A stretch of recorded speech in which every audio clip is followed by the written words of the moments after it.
구체적인 내용은 잘 모르고 그냥 우리에게 와닿는 내용으로 두발 자유화 또는 체벌 금지. 분명히 긍정적인 건 또 있지만 뭐 부정적인 면도 없지 않아 있을 거라고 생각해요. 뭐 부정적인 면은 학생들이 좀 그 선생님들에 대해서 뭐 갖는 그런 경외심이나 뭐 그런 게 좀 약화될 수도 있다. 예, 뭐 학생 인권 조례는 물론 학생의 기본권을 보장하는 기본적인 어떤 원론은 분명히 있는데 실제는 학교 상황마다 이제 학생 인권 조례가 어떻게 적용되는가 그런 부분들이 실제 더 중요하다고 생각합니다.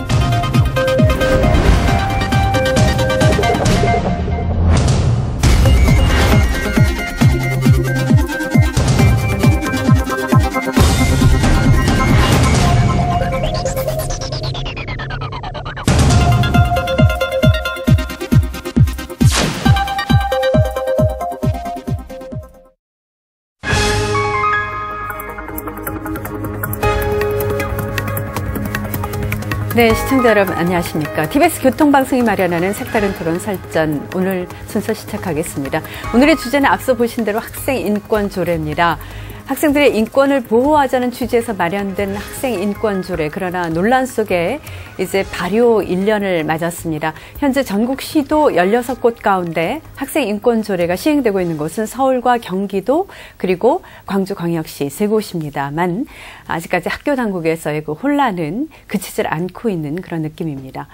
특히 서울시에서는 보수 성향의 문용린 교육감이 당선되면서 학생 인권조례 수정안에 대한 얘기가 다시 나오고 있습니다. 그래서 오늘 이 시간 학생 인권조례 시행 1년을 맞아서 이 논란이 되는 내용들 함께 살펴보고요. 앞으로 나아갈 방향에 대해서도 짚어보겠습니다. 네 분 전문가 스튜디오에 모셨습니다. 소개해드리겠습니다. 먼저 한국교총의 김동석 대변인 자리를 함께 해주셨습니다. 안녕하세요. 네, 반갑습니다. 그리고 아주대학교 법학과의 오동석 교수 나오셨습니다. 반갑습니다. 네, 반갑습니다.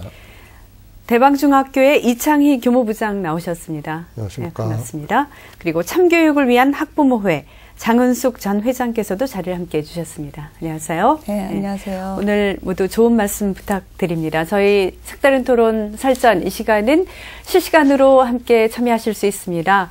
트위터 그리고 TBS 홈페이지에서 여러분의 참여 의견을 기다리고 있겠습니다. 학생 인권조례 말씀드린 대로 발효된 지 1년이 지났습니다. 그러나 일선 교육 현장에서는 이에 적용을 두고 여러 가지 잡음이 일고 있습니다. 그래서 우선 학생 인권조례 정신, 기본 정신이 무엇인지에 대해서 먼저 짚어보고 그 내용을 알아보는 것이 필요하리라 생각합니다. 자유롭게 좀 의견을 구했으면 좋겠습니다. 학생 인권조례가 과연 어떤 내용을 담고 있는지 좀 얘기를 시작해 주시죠. 먼저 교총에서 네. 대변인으로 나오셨으니까 말씀해 먼저 주실까요? 이제 네. 우리 오동석 교수님이 실질적으로 학생 인권 조례 부분을 또 상당히 많이 준비를 하셨고 했던 그 정신이나 이런 부분을 얘기를 하시고 제가 또 그 부분에 대해서 보완이나 또 의견을 얘기하는 게 좋겠다 싶습니다. 아, 그렇습니까? 예. 그럼 네, 오 교수님 먼저 시작해 주시죠. 예, 오랜 이제 인류의 역사가 약속을 해온 것이 이제 인권이라고 하는 개념이겠고요. 당연히 우리 헌법도 그런 인권의 개념을 받아들이고 있습니다. 근데 학생이 미성년자이고 교육을 받는 이런 그 입장에 있다라고 하는 이유에 의해서 그동안 기성세대는 많이 경험을 해보셨겠지만 학교 현장에서의 어쨌든 인권에 대한 존중 이 부분이 좀 약했다. 그리고 입시 위주의 그런 경쟁에서 학생들의 자살률도 높아지고 하고 있기 때문에 이제 그걸 좀 추상 수준이 높게 표현을 한다라고 한다면 이제 인간의 존엄성이라고 하는 것이 학생에게도 보장돼야 된다. 그리고 학교 현장에서 일어나는 문제들을 학생 인권의 관점에서 좀 더 권위적이고 권력적이기보다는 대화를 통해서 해결해 나갈 수 있는 이제 그 매개고리가 이제 인권일 것이고 그 인권을 조례에 이렇게 보장을 함으로써 한번 문제를 해결할 수 있는 실마리를 풀어보자라고 하는 의미에서 학생 인권 조례가 마련됐다고 저는 이렇게 이해하고 있습니다. 네. 그와 관련해서 이제 우리 사회에서 또 이런 학생 인권에 대한 보호와 존중을 하자라는 사회적 담론을 이끌어내고 또 학교 현장에서 그러한 노력을 좀 다해야 된다라는 부분에 긍정적인 측면은 분명히 있었다고 생각을 합니다. 문제는 이제 학교 현장에서 그 환영과 또 감동을 주지 못한 이유는 그러한 취지에도 불구하고 학교 현장에 충분한 준비와 또 그에 따른 부작용 부분을 그 예견이나 준비가 상당히 부족함에 따라서 학생 인권 조례 1년을 거치면서 학교 현장에서는 교실 붕괴, 교권 추락, 학생 생활 지도의 어려움이라는 대단히 많은 문제점이 발생이 됐고요. 또 그러한 학생 인권이라는 것은 당연히 권리에 따른 의무가 이 균형을 맞춰야지 우리 아이들이 자라면서 자기의 권리뿐만 아니라 다른 학생의 학습권 또 이런 권리를 존중하는 측면이 있는데 그런 부분이 좀 약화됨에 따라서 이런 그 교실 붕괴 교권 추락이 확산 고착화된 시기라고 생각을 하고요. 가장 안타까운 부분은 사제 간의 사랑과 믿음 이런 부분이 돼야 되는데 학생 인권 조례, 교권 보호 조례 이런 식의 어떤 권리 다툼 간의 그 이 상황을 학교 현장에 제도화시켰다 하는 부분은 가장 큰 폐해라고 생각합니다.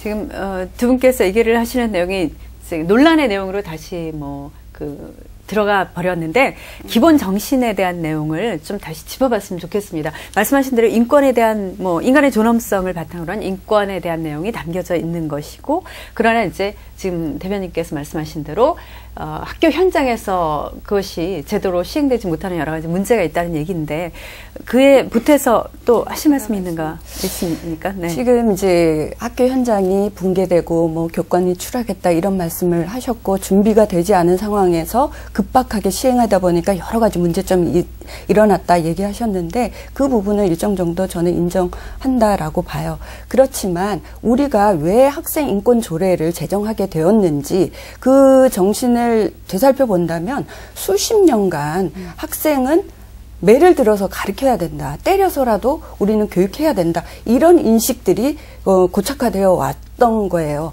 그런 과정에서 교육적 목적하에 체벌이 이루어지고 또 여러 가지 지도의 목적으로 있었지만 너무나 그 과정에서 학생들은 기본적인 인권을 보장받지 못하는 이런 상황이 지속되어 왔기 때문에 진보 교육감이 들어서면서 그래도 학생이면 아무리 그 학생으로서의 인간으로서의 기본적인 어떤 그런 권리는 이제는 제정될 때도 됐다. 수많은 나라에서 체벌이 있어 왔지만 그래도 최근에서는 아이들을 매로 들어서 교육하는 이런 그 인식들은 많이 사라졌거든요. 그렇기 때문에 우리도 이제는 학생 인권을 보장할 때가 되었다라는 의미에서 저는 수십 년간 시민단체에서 주장을 했지만 이제야 겨우 이런 논의가 되었고 조례가 제정되었다라는 의미에서 저는 바람직한데 그걸 계속 이제 정치적인 논리, 교권이랑 인권이 마치 배치되는 것처럼 이렇게 하면서 1년 동안 그것을 최소한 정착시키지도 못하고 논란 속에서 이렇게 더 큰 이렇게 혼란만 가중시켜 왔다 이렇게 생각합니다. 네. 학교 현장에서 학생 인권 조례의 기본 정신을 어떻게 받아들이고 계십니까? 인권을 존중해야 되고 인권을 보장해야 된다는 것에 대해서는 인권 조례를 찬성하거나 반대하거나 기본적으로는 다 공감을 하고 있습니다. 다만 이제 저희가 받아들일 때의 학생 인권 조례는 학생들이 학교 생활에서 좀 더 자유로워져야 된다 이렇게 받아들이고 있거든요.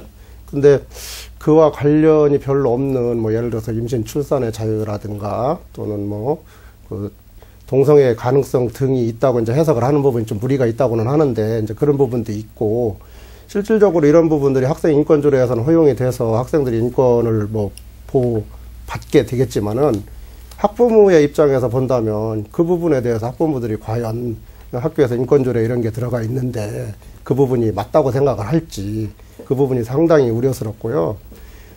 제가 생각할 때는 인권 조례가 이제 학생 인권 조례라고 돼 있지만은 실질적으로는 초등학교 학생인권조례, 중학교 학생인권조례, 고등학교 학생인권조례 이렇게 됐어야 맞다고 생각을 합니다. 예를 들어서 아까 좀 전에 말씀드린 것처럼 임신 출산의 자유 같은 거 초등학교에 과연 얼마나 해당이 될 것인지 그런 부분에 대해서도 깊이 생각을 했어야 옳았다는 생각이 들고요. 이 부분에 대해서 현장 교사 입장에서 볼 때 학교에서 인권조례가 어떤 과정을 거쳐서 제정이 되는 것인지 거의 알지 못한 상태에서 갑자기 시행이 됐다.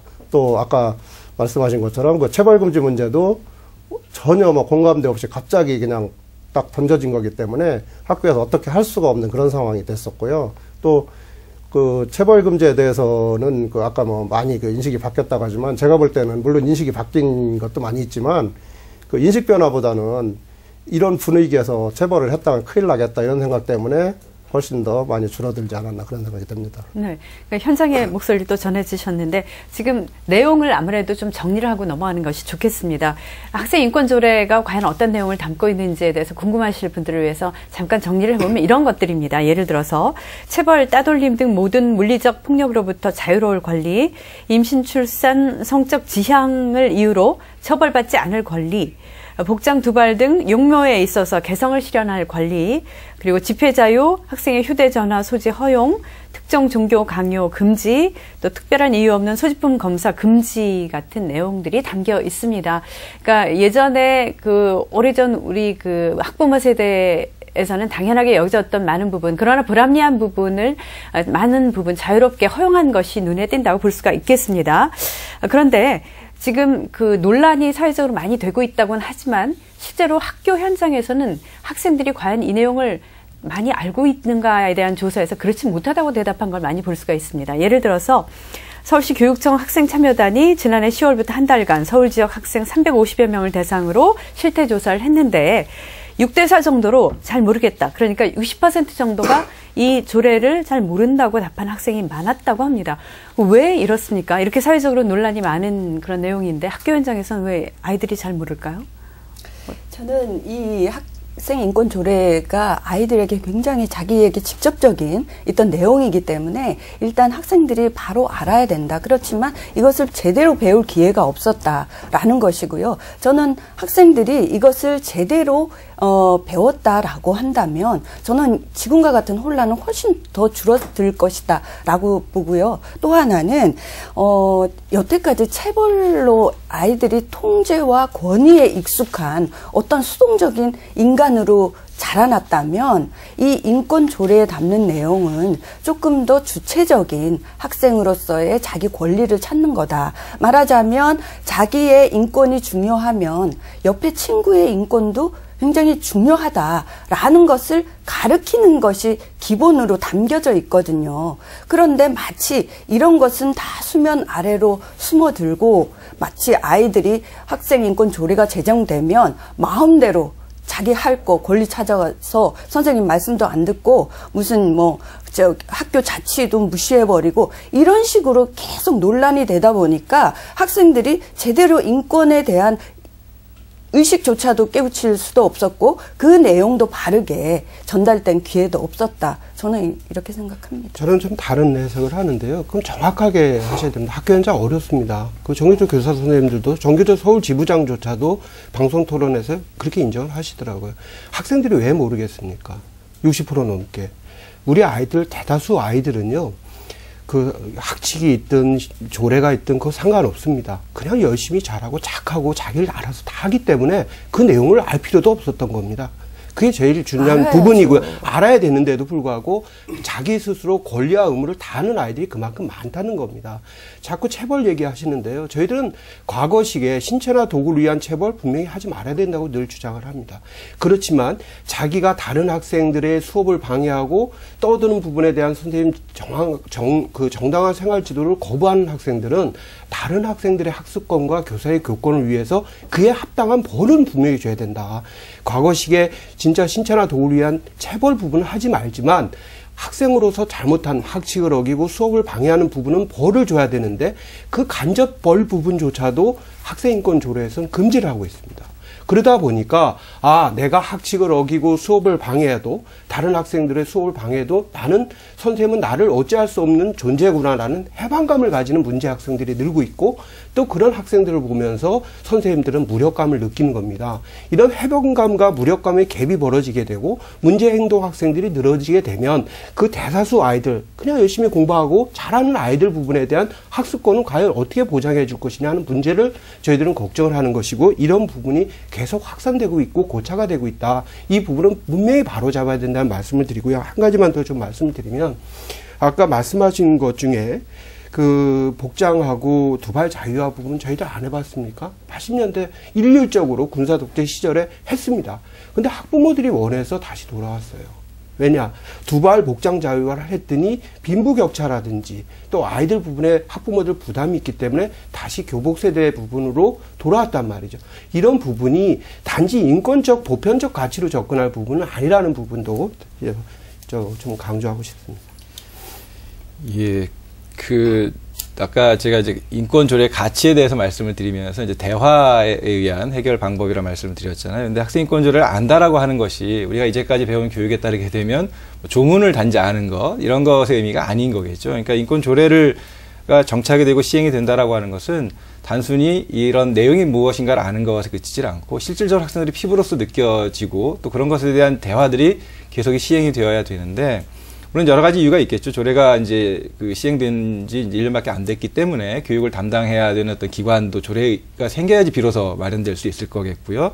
또 학생들에 대한 접근이라고 하는 것들도 과거와 같이 그냥 대강당에 모아놓고 일률적으로 이렇게 얘기하기보다는 하나하나 차근차근, 아까 이제 선생님께서 말씀하셨던 대로 정말 교복에 대한 문제들이 그럼 학부모님들이 원하는 것의 그 배경이 그 근거는 타당성이 있는 것인지, 또 학교 현장의 어떤 붕괴라든가 이런 어려움들은 학생인권 조례에 의한 것인지 그렇지 않은 것인지, 그러면 조례가 만들어진 지역이 있고 그렇지 않은 지역이 있다라고 한다면 그 지역 간의 차이는 과연 있는 것인지, 또 체벌이나 이런 것들은 금지된다고 하는 경우에도 체벌의 개념부터 시작을 해서 간접 체벌 또는 언어적 폭력의 경우에는 어떤 경우는 언어적 폭력인지 아닌지, 선생님이 생각하시는 교권 침해라고 이해하시는 부분이 다를 거고요. 학생들이 학생인권의 침해라고 생각하는 부분이 다른 거죠. 그러니까 그런 서로 다른 지점들을 얘기하고 그게 과연 어느 선에서 기준을 맞춰 나가야 될지, 그래서 그것에 의해서 학생들은 다른 학생과의 관계에서 선생님 말씀하신 대로 선생님들의 관계에서 어떤 태도를 취하고 행동을 해야 되는 건지, 선생님들은 또 어떠한 것인지, 사실은 상당히 오랜 기간 동안 우리는 그동안에 압축적으로 성장을 하다 보니까 뭐든지 1년 안에 뭔가 이게 성과가 나타나지 않으면 필요 없다고 생각하는데요. 저는 인권 조례의 문제는 결국 한 세대가 바뀌어야지만 이게 제대로 자리 잡을 수 있는 문제가 아닌가 이렇게 생각을 합니다. 그런 점에서 보면 너무 성급한 판단을 하는 것 자체가 오히려 좀 문제인 것이고, 학생들에 대한 어떤 안다라고 하는 것의 문제인 것도 변화를 통해서 이렇게 보여주고 학생들이 느낄 수 있게 해주는 것이 중요한 것이라고 하는 관점에서 보면 오히려 이것은 앞으로의 과제를 얘기해 주는 것인 것이지 학생인권 조례의 문제를 얘기하는 건 아니다 이렇게 생각합니다. 저는 교수님 과제를 얘기를 하시면 지금 현실을 저희들은 얘기를 하는 겁니다. 과제 부분에 대해서 우리 지금 시행 1년밖에 안 됐기 때문에 더 지켜봐야 된다. 또 더 노력을 해서 문제점을 개선해야 된다는 부분에 말씀을 하시는데, 우리 교육에서 가장 우리 학부모님이나 우리 국민들이 싫어하는 것이 수시로 바뀌는 제도, 입시제도 아닙니까? 정책. 그런 부분이 실험자가에서 낳는 후유증 부분이 고착화되고 이게 확산이 되게 됐을 때는 더 이상 그 과거대로 원래대로 돌려놓기 어려운 부분을 저희들은 걱정을 하는 부분인데요.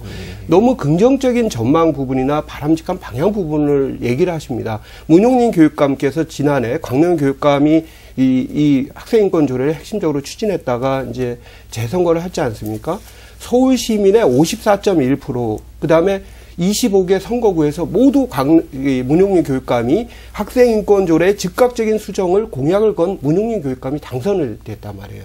이는 서울 시민의 더 이상 학교 현장에 혼란과 갈등을 일으키는 광론평 정책은 안 되겠다는 준엄한 심판의 저는 증거라고 봅니다. 그래서 이 부분을 좀 더 긍정적인 측면만을 보실 게 아니라 학교 현장이 갖고 있는 여러화된 문제점, 제도화되고 있는 문제점 부분에 대한 심각성은 좀 이번 차제에 좀 더 심각하게 받아들여 주셨으면 합니다. 지금 두 의견을 들어보면 사실 다 일리가 있는 얘기입니다. 그 가치를 전달하는데 시간도 필요하고 추구해야 할 가치로서 분명한 어떤 우리가 지향해야 될 부분이라는 의견 맞고요. 또 그런가 하면 현장에서 그것을 적용하고 많은 문제점이 있는 부분은 지금 틀림없이 있으므로 여기에 대한 논의는 필요하다라는 것으로 압축될 수가 있겠는데, 실제로 그렇다면 세세하게 그 내용 가운데서 가장 갈등이 되는 부분이 무엇인지를 좀 얘기를 해보겠습니다. 학교 현장에 계시니까 선생님께서 실제 이 학생인권 조례 내용 가운데 별 무리 없이 잘 적용이 되는 것과 또 그렇지 않고 상당히 문제 소지가 있는 것이 피부로 느껴지지 않겠습니까? 네. 그 내용을 좀 한번 얘기해 주시죠. 예, 우선 좀 전에 말씀하신 것 중에서 이제 교육이, 인권 관련 교육이 잘 안 된 거에 대해서는 저도 공감을 하는데요. 실제로 이 부분이 이제 학생뿐이 아니라 교사도 마찬가지라고 생각을 합니다. 그 이유가 갑자기 이루어졌기 때문에 인권에 대해서 잘 알지 못하는 상황에서 인권 조례라는 것이 딱 나타났으니까 학생들의 입장에서는 하나의 선물점으로 생각을 했겠고, 교사들 입장에서는 큰일 났다 이렇게 생각을 해왔다는 거죠. 그래서 이제 사후 교육이냐 사전 교육이냐가 중요하다고 저는 생각을 하는데 인권조례 발효 이전에 학교 현장에 이런 걸 이제 시간을 두고 학생과 그 교사들에 대해서 교육을 미리 했어야 되지 않는가 이런 생각이 들고요. 그 학교에서 자율적으로 지켜지는 부분들이 거의 없다고 봐야죠. 그 왜냐하면은 학생들이 자율적으로 지키는 일들이 많이 있다면 지금 현재 학교 생활 규정에 그렇게 많은 규정이 들어가 있을 필요가 없겠고요. 실질적으로 그 학생들이 그 인권에 대해서 잘못 받아들이는 부분들이 많이 있기 때문에 모든 걸 제로화 시키려고 하는 그런 경향이 있어요. 그래서 선생님이 뭐 조금 심하게 말을 한마디라도 했다 그러면 당장에 꺼내드는 게 핸드폰, 그 다음에 뭐 신고하겠다 이런 것들이기 때문에 학생들이 자율적으로 지금 지켜나가고 하는 것들은 거의 없어요. 그리고 특히 그 뭐 두발 문제라든가 용어의 문제라든가 이런 걸 학생회하고 학부모하고 이렇게 협의를 통해서 학생 대표까지 같이 해서 규정을 만들어도 그거를 지키는 아이들보다는 잘 안 지키는 아이들이 눈에 더 많이 띄는 거죠.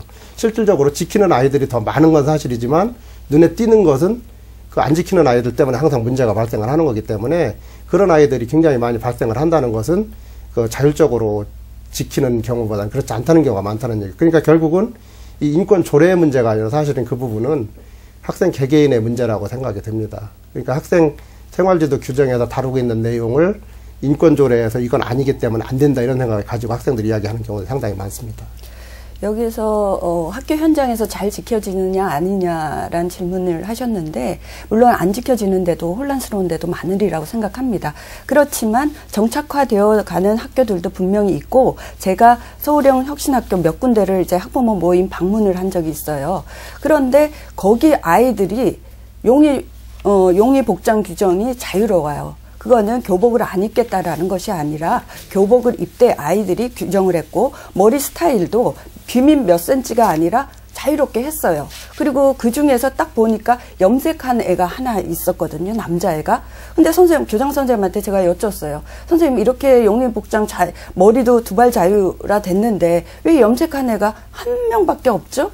애들이 다 할 것 같은데요. 그랬더니 그게 아니라는 거예요. 아이들이 학생회를 통해서 우리가 두발은 이 정도를 하고 뭐 그렇다고 뭐 화장을 하거나 이렇지는 않았어요. 그러니까 자율적으로 아이들의 의사 결정을 받아서 하니까 너무나 편하다라는 거고 용의 복장 규정을 규제했을 때 선생님들이 너무 괴로웠어요. 왜냐하면 교문 앞에서 치마 몇 센치 애들이 치마 길이를 줄이고 싶잖아요. 근데 그거를 몇 센치니까 너 이리 와서 여기 서. 이러한 용의복장 규정, 두발 규정을 규제하면서 지도하면서 일어났던 어떤 학생 인권 침해라든지 교사와의 갈등 부분들이 많이 해결되었고 오히려 그것이 아이들에게 주체성을 길러주고 자기가 정한 규율은 자기가 지키는 그런 여러 가지 사례들이 있기 때문에 꼭 학생 인권 조례가 제정되었으면 아이들이 풀어지고 망나니처럼 된다라는 것은 우리 어른들의 생각이다. 시행해보지 않았다. 그렇다면 만약에 학생인권 조례가 제정되어지지 않은 다른 대구라든지 이런 다른 지역에서는 훨씬 더 지금 교실 붕괴가 일어나지 말아야죠. 그런데 어떻습니까? 대구 지역 같은 경우는 자살수 더 많이 늘어나고 더 그런 부분이에요. 그러니까 이거는 학생 인권 조례 때문이 아닌 여러 가지 제반의 입시 위주의 교육이라든지 권위 통제로 지배하려는 그런 어떤 부분이 더 작용했지 괜히 이 학생 인권 조례를 제정하니 많이 갖고 저는 좀 논란이 안 됐으면 좋겠다라는 생각이 생활 규정이나 이런 것들을 만들 때 지금 말씀하신 것처럼 학교에서 학생들 의견 다 들어서 같이 합니다. 근데 그 학교 어떤 학교인지 좀 궁금하긴 한데 제가 말씀드릴 수도 있어요. 그 많은 학생 중에 염색한 학생이 한 명이라는 것은 좀 쉽게 이해가 안 되고요. 그 다음에 그 예전이나 지금이나 어떤 규정을 만들 때 학생들에게 그 만들었을 때 그 학생들이 스스로 지켜주는 게 제일 좋은 거예요.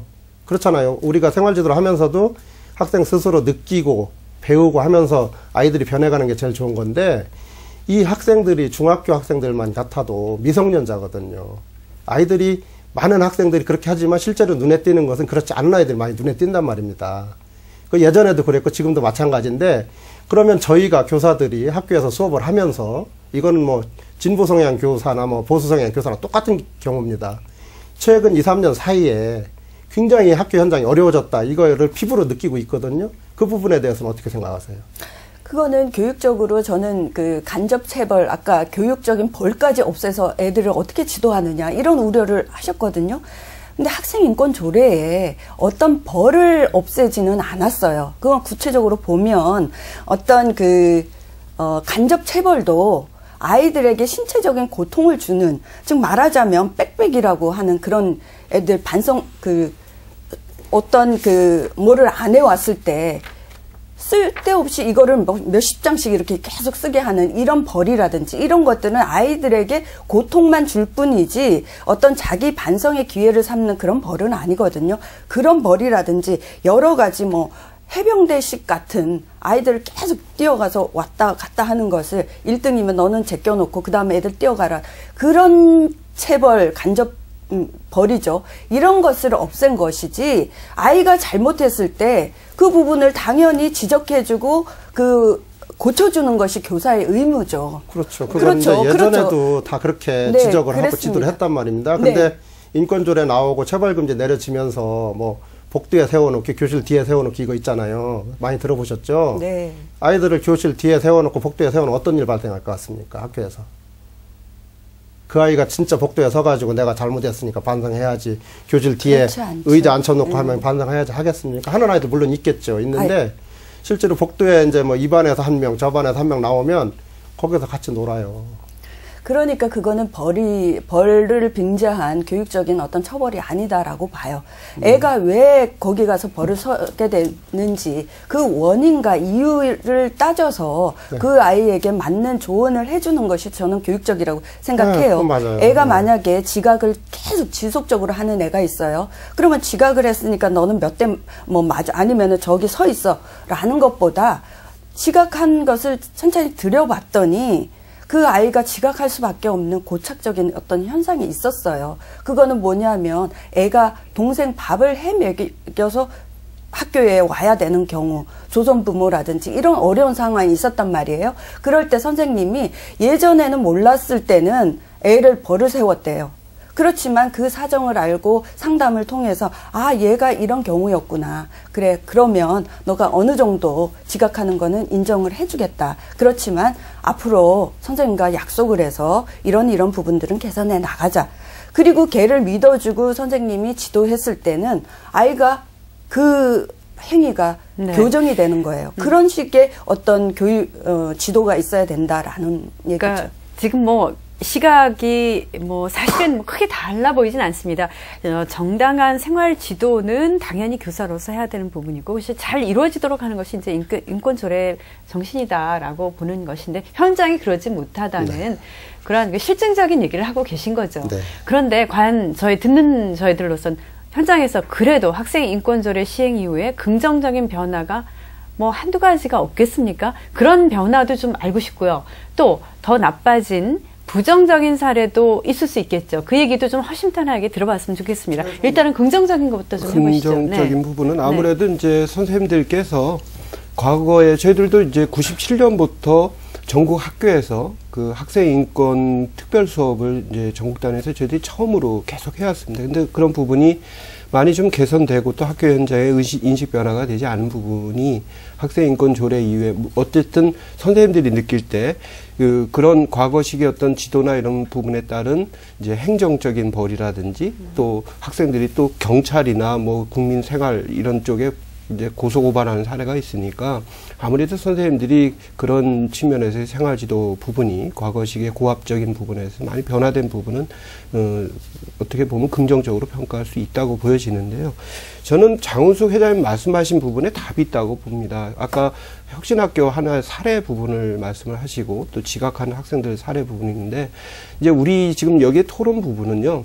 어떤 특정 사례 부분을 가지고 토론하는 게 아니라 전국 학교 부분이나 특히 서울 지역 학교 부분에 대한 보편적 기준을 놓고 판단을 해야 된다고 보여지는데 저는 그 학교 사례만 보더라도 인권조례는 더더욱 필요가 없다라는 생각을 갖습니다. 왜냐하면 그런 것처럼 학교가 서울에 있는 학교 부분이 상황이 다 다릅니다.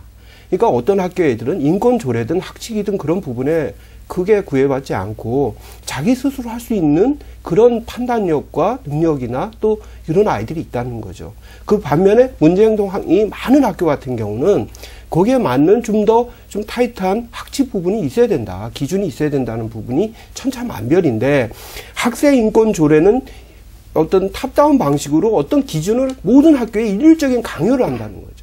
그러니까 오히려 학교 부분에 대한 자율적인 부분의 기준 판단을 학교 구성원들의 자유적 그 민주화 의사결정 과정을 거쳐서 반드시 지키는 게 하는 것이 그것이 말하는 진정한 인권을 보장을 하고 또 늘 주장하시는 그 학교 자치 부분의 어떤 핵심이다. 저는 그렇게 생각을 합니다. 예, 근데 어쨌든 지금 말씀하신 대로 이제 하나의 구체적인 사례만을 가지고 판단하기는 좀 어려울 것 같다는 거죠. 그러면 인권조례 이전에도 사실은 체벌을 하지 않은 선생님들이 있으셨고요.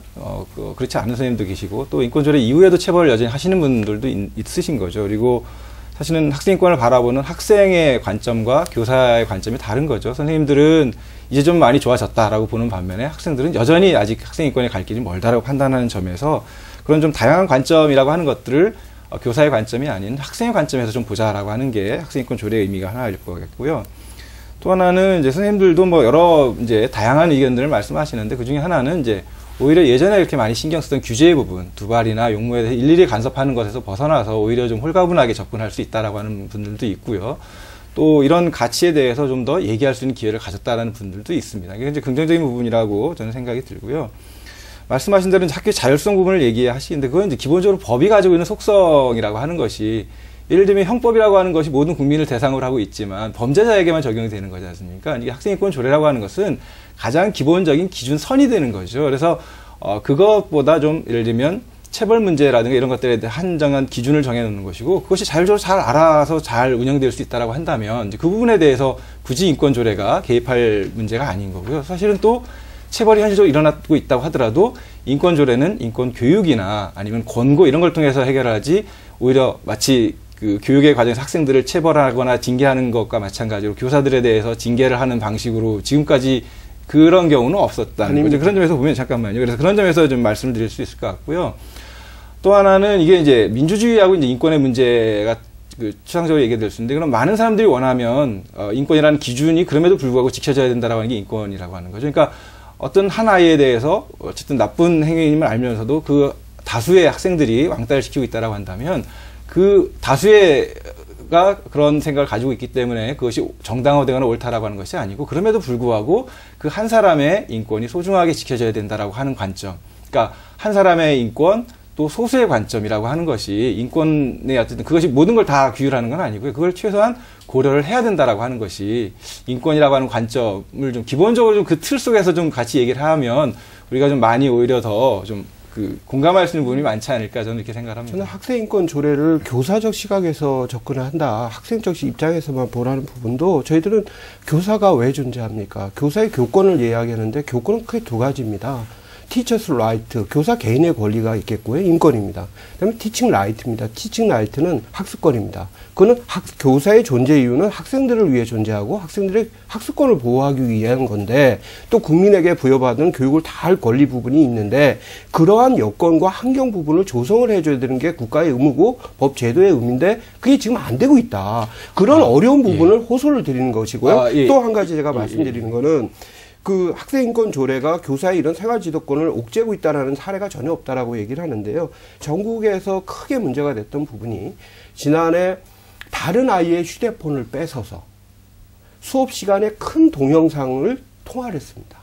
고등학생이.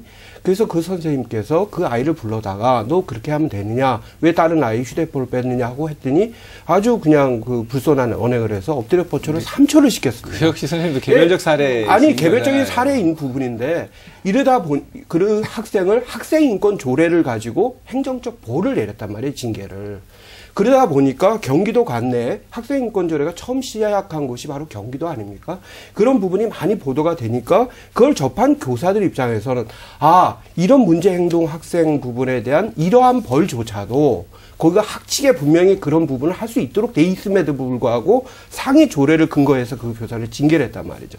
그걸 통해서 교사들은 아 이런 부분에 대해서도 이제 도저히 문제 행동 학생을 벌할 수도 없고 규율하고 지도할 수 없구나라는 그 한계를 부딪힌다는 부분이 사회적 파장뿐만 아니라 이런 학생인권 조례의 부정적인 영향 부분이 고차가 되는 전형적인 사례라는 것이죠. 짤막하게 하나만 첫 번째 말씀하신 것과 관련해서 말씀드리겠습니다. 학생인권 조례를 보면 사실은 이걸 문제 삼는 쪽에서 체벌이니 두발이니 이런 얘기만 해서 그렇지 그 이외에 교육을 받을 수 있는 권리라고 하는 부분이 있는 거거든요. 그렇다고 한다면 정말 학교에서의 현장에 문제가 있다고 한다면 교사당 학생의 수를 줄이기 위해서의 어떤 노력들이 학교의 장에게나 아니면 교육청에게 또는 더 나아가서는 이걸 바탕으로 해서 국가에게 요구할 수 있는 부분들이 있는 거죠. 근데 그런 부분들에 대해서 그럼 우리 교육의 문제를 해결하기 위해서 학생인권 조례에서 얘기하고 있는 것들이 과연 어떻게 돼야 되는지에 대한 고민들이 같이 이루어졌다라고 한다면 어느 정도 균형성을 유지했다고 보는데 그렇지 않고 이제 이쪽에만 쏠리다 보니까 정작 교사의 교권도 살리고 학생의 인권도 함께 살릴 수 있는 부분들의 긍정적인 부분들이 저는 오히려 더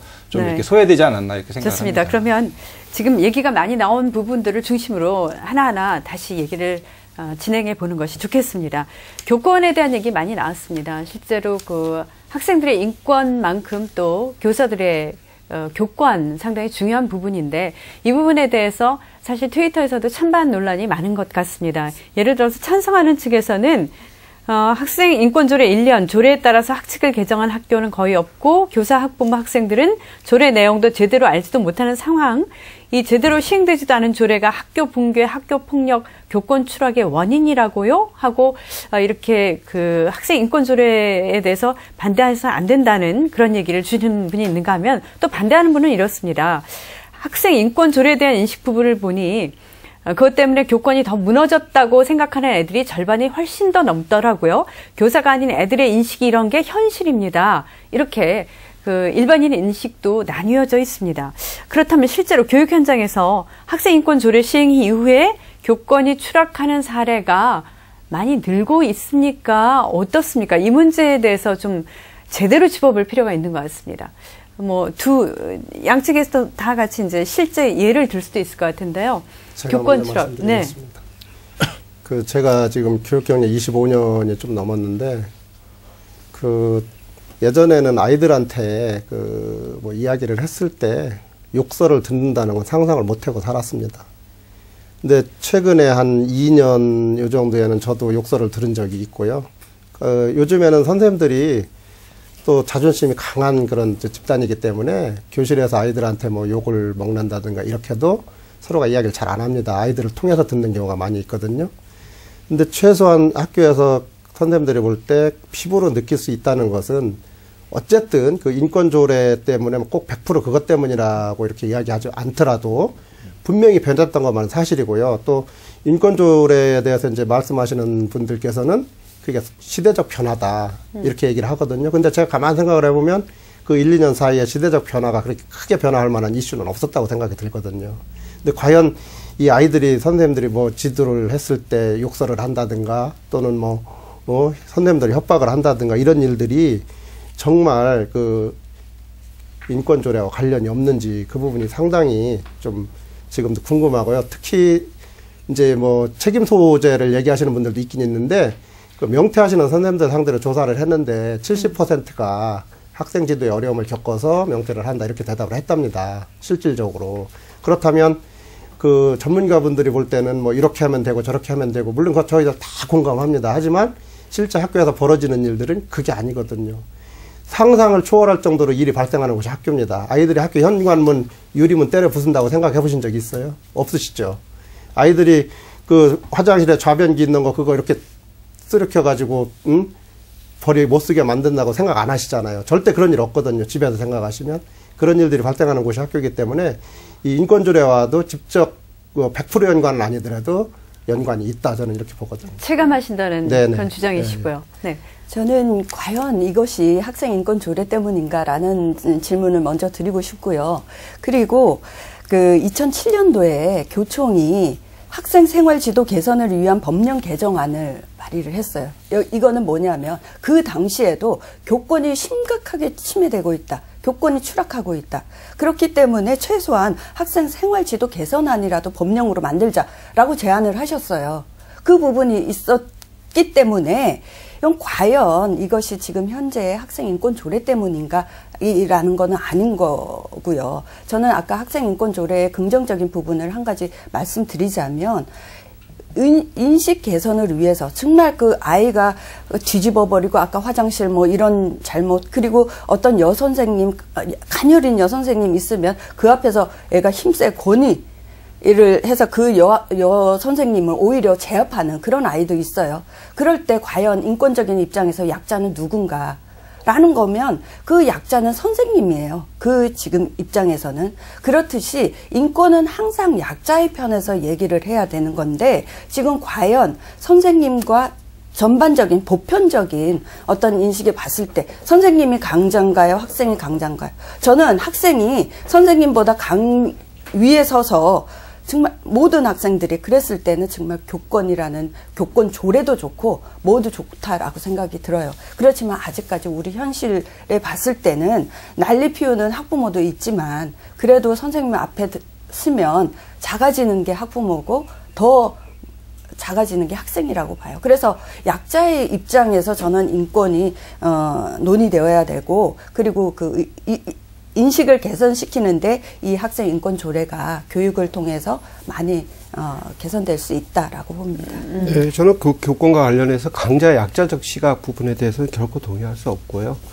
그 학생 인권 조례 부분 특히 저희들 뭐 교총을 얘기했으니까 제가 말씀드리면 교총은 65년 된 최대 교원 전문직 단체입니다.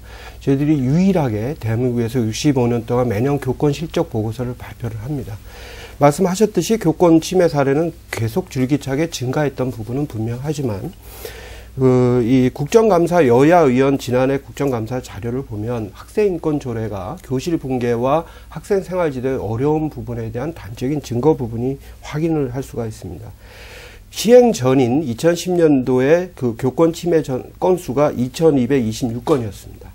그렇지만 학생인권 조례가 시행이 된 서울 같은 2012년 1학기에만 4,477건으로 2배가 뜹니다.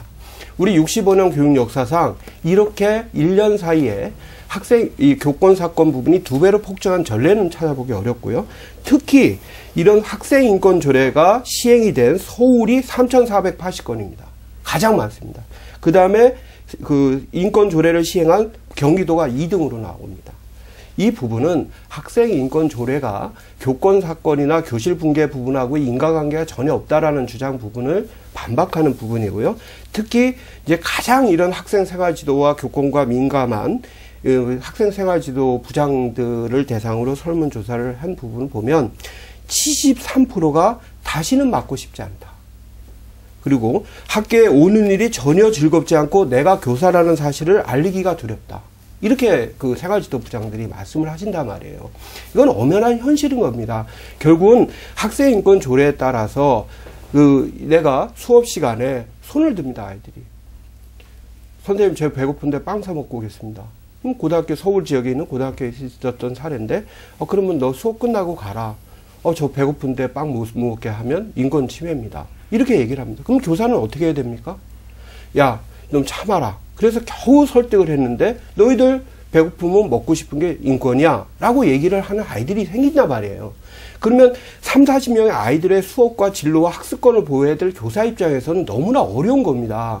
그런 부분에 대해서 국가가 제도가 잘못된 부분이 있다면 바로 잡아주는 것이 진정한 인권인식이고 특히 교권은 교사의 역할 부분은 학생들의 인권과 그 학습권에 밀접하기 때문에 초등교육법이나 교육공무원법이나 사립학교법, 교원지위 향상을 위한 특별법에 교권은 보호해야 된다는 국가적 책무 부분이 있기 때문에 이를 결코 외면해서는 안 된다는 부분을 좀 강조하고 있습니다. 네, 교권에 대한 얘기를 들어보니까 뭐 상당히 이게 좀 논의할 내용이 더 깊어지는 것 같아서 여기까지 좀 듣고요.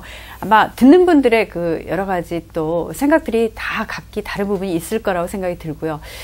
특히 그동안의 교사의 문제점 중에 하나가 이제 폭력 교사가 있었다는 거죠. 일부 교사의 얘기긴 하겠습니다만. 그러나 인권조례 시행 이후에는 이 폭력 부분, 체벌이 금지됐기 때문에 이 부분은 실제로 많이 좋아진 사례들이 나타나고 있겠죠. 부모 교육 입장에서는 그 부분에 변화를 보시는 건가요? 예. 예전에 저희도 그러니까 체벌을 없애기 위해서 지난 시기에 굉장히 많은 노력을 했고 초중등 교육법에 교육적 목적하에 체벌을 할 수 있다. 제외하고는 체벌을 아니한다. 이 부분도 개정을 하기 위해서 노력을 했는데 결국은 안 됐어요. 근데 그만큼 폭력 교사가 오장품 교사 같은 폭력 교사가 있었기 때문에 이번에 그 광노인 교육감께서 즉각적으로 이렇게 학생 인권 조례를 발표를 체벌 금지를 발표했는데 그 부분은 시기적으로 조금 성급했다라고 판단은 해요. 하지만 그런 교사가 있어 왔거든요. 근데 제가 상담 사례집도 나와 있지만 아이들이 동영상을 촬영을 해서 그 폭력 장면을 고발했을 때는 그게 언론에 나타나면서 사회 문제가 되는데 그렇지 않은 교사 사례들이 굉장히 많았어요. 지금은 많이 그런 네. 인권조례 네. 시행 이후에는 근데 그 이후에는 그나마 그 세월도 흘렀고 그 인권조례 때문이 아니라 하여튼 그 폭력을 행사해서는 안 된다라는 인식이 개선되었다라고 그 부분은 확실히 좋아진 측면이 있다고 보죠. 그런데 아까도 몇 번 간접체벌 얘기가 나왔습니다. 직접 체벌이 아닌 간접체벌로서 교육적인 효과를 꾀해야 되는 그 교사의 입장에서 그것마저 금지가 된다든지 그것이 도리어 그 많은 문제를 일으키는 부분 아까 잠시 얘기가 나왔는데 실제로 간접체벌 아까 그걸 금지하는 거 아니다. 라고 하셨죠. 조례상에 금지한 건 없다고 말씀하셨는데. 그거는 저는 도대체 어떤 근거로 말씀을 하신지 모르겠는데요. 저는 뭐 광노현 전 교육감이나 또 그 담당 과장 또 대변인하고도 다 얘기했지만 절대 안 된다는 겁니다. 간접체벌도 안 된다는 그조차도 것입니까? 밖에 반성문 쓰게 해서도 안 되는 것이고 그 다음에 밖에 그 떠드는 다른 아이의 수업을 방해하는 아이를 밖에 나가서나 세워두는 것조차도 그것도 간접체벌에 포함이 되기 때문에 안 된다는 것이 서울시 교육청의 일관적인 주장이었단 말이에요. 그러다 보니까 선생님들은 그런 문제 행동 아이들 부분에 대한 제재라든지 이런 부분을 할 수 없는 손발 묶임 현상 때문에 이런 부분에 어려움을 호소를 하고 있는데 그 부분이 학생인권 조례 정신은 그게 아니라고 하시는 부분이 지금 학부모 단체에서 얘기하시는 거와 실질적으로 정책을 입안 추진했던 행정당국의 입장 부분이 차이가 나는 부분은 우리는 어떻게 받아들일지 모르겠어요. 그러면 오동석 교수님께서 경기도 교육청에 학생인권 조례 그 초안을 만드셨다고 하니까 그 내용을 자세히 좀 설명해 주시면 되겠습니다. 이게 어쨌든 국제 인권적인 기준하고 헌법적인 기준이 좀 연결돼 있다고 저는 생각을 하고요. 조례의 기준이 생겼는데 우리나라 1990년에 유엔 아동권리협약에 협약을 했고요. 2003년 한 10여 년 전부터 우리나라에 계속해서 유엔 아동권리위원회에서 여러 가지 권고를 합니다. 그 중에 보면 이제 체벌을 좀 전면적으로 금지를 해라. 그리고 아동들이 겪는 고도의 스트레스를 줄이기 위한 교육 정책을 검토를 해라. 그리고 인권 교육을 실시를 뭐 교사나 공무원들에게 해라. 이런 얘기들이 있는 거거든요. 그러니까 이거는 오늘 갑자기 떨어진 것은 아니고요. 우리 헌법을 이미 만들 때부터 시작을 하고 좀 더 구체적으로는 아동권리협약에 가입하면서이겠고요. 그럼 이 유엔 아동권리위원회에서 체벌을 정의하기를 이제 일반적으로는 우리가 체벌하면 직접적으로 육체에 가하는 이런 걸 생각하기 쉽지만 국제 인권의 기준이라고 하는 것은 어쨌든 벌로서 주어지는 아무리 이것이 사소한 고통이나 불편함이라고 하더라도 벌로서 주어지는 것은 일단 체벌의 개념에 포함시키고 금지해야 되는 거죠. 다만 이제 이 규범이라고 하는 것이 이제 지향해야 될 목표인 거지 않습니까? 그러니까 한 사회에서의 범죄를 줄이고 하는 것과 마찬가지로 기본적으로 이거는 이제 줄여야 되는 부분인데 그 과정에서는 어떻게 할 거냐라고 하는 것의 방법론적인 거는 저는 충분히 논의가 가능하고요.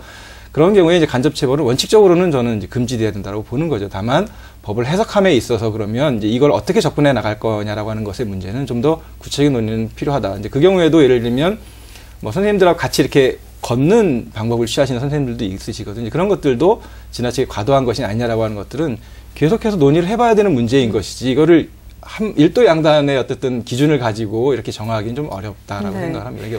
근데 학교 폭력과 이제 체벌 문제에 관련해서 사회적 문제가 된 지 상당히 오래됐기 때문에 우리 사회에서 그동안 많이 좀 완화되어 온, 좋아져 가고 있는 도중이 아니었나 생각이 들고요. 그렇다면 학생 인권 조례 때문만은 아니라 전체적으로 우리 사회에서 이제는 교사의 체벌이 이제는 금기시되는 분위기였던 건 아닌가, 그런 시점에 맞물린 건 아닌가 하는 생각도 듭니다. 어떻게 보십니까? 학부모 입장에서는 그런 효과는 없었을까요? 당연히 이제는 군대에서조차 체벌이 없어지고 재소자들도 신체적인 폭력을 당하지 않습니다. 그렇기 때문에 학생이 신체적인 어떤 그 벌을 당하지 않아야 되는 건 당연하다라고 보고요. 그리고 굉장히 학교 현장에서는 혼란스러울 거예요. 왜냐하면은 학생을 생활 지도할 때 교육적으로 하기 위해서는 그 공간도 중요하고 학생이 최소한 교사 1인당 학생을 지도할 수 있는 적정 인원이 있는데 우리는 너무 한 교실에 빽빽하게 중학교 같은 경우에 30명 정도 넣어놓고 가장 생활 지도하기 어려운 그런 상황을 만들어 놓고 했던 그것을 개선해야 된다라고 보고요. 그리고 서울시 교육청에서도 이것을 조례하면서 학교 현장에 어떻게 해야 된다라는 기본 계획까지 내려보냈습니다. 그러니까 기본 방향은 어떻고 그다음에 금지해야 할 체벌 유형은 어떤 거다. 구체적으로 도구를 이용해서는 안 된다. 뭐 이런 것들. 그다음에 체벌 대책 프로그램으로서 예시되어져 있는 여러 가지 상황들도 다 얘기되었고 그리고 기본적으로 그 체벌을 하지 않고 아이들을 교육적으로 그 지도한 선생님들의 사례들을 보급시키는 그런 활동들도 지금 계속 이제 정착화되어 가고 있는 상황이라고 봐요. 근데 저는 긍정적인 이런 측면이 있다면 긍정적인 측면이 학교 현장에 그 정착화되도록 교원단체라든지 교가부는 그런 식으로 지원을 해야 된다. 그런데 계속 마치 그것은 논외로 하고 이게 문제가 있는 것처럼 이렇게 하다 보니까 이게 이런 좋은 사례들도 빨리 정착되지 않았나 이런 생각이 한 가지만 들어요. 좀 오 교수님 말씀에 좀 반박을 좀 드리겠습니다. 자꾸 국제 기준 말씀을 하시는데요. 또 국내법 부분이 대단히 중요합니다. 헌법재판소라든지 대법원의 판례나 이 헌법 결정 부분을 보면 이 학생들의 벌 부분에 있어서는 엄격한 기준에 따라 한정된 범위 내에서 그 세 가지 조건이 있죠. 교육적 목적 부분이라든지 또 이런 정당성 부분이라든지 이런 부분에 따라서 교육적 목적의 처벌은 허용이 된다라는 것이 우리 국내법의 한결같은 판례라는 부분은 저보다 더 아실 것이고요. 이 부분은 체벌이라는 부분은 대단히 비교육적인 부분인데 저희들이 말하는 거는 과거식의 체벌 부분을 이야기하는 거 아닙니다. 반드시 벌은 있어야 됩니다. 학교가 작은 사회이기 때문에 상과 벌이 존재해야 되는데 상은 있는데 지금 벌이 대단히 약화된 부분을 좀 말씀을 드린 것이고 특히 지금 말씀하신 학교 폭력 부분 있지 않습니까? 대단히 심각하지 않습니까? 우리 학부모님 누구나 이 부분을 줄여야 된다고 생각을 하는데 이 학생들 간의 수평 조직 부분입니다. 학생들 간의 갈등과 다툼이나 학교 폭력이 발생이 됐을 때 그것을 예방하고 중재하고 해결하는 그 역할을 바로 교사들이 해야 되거든요.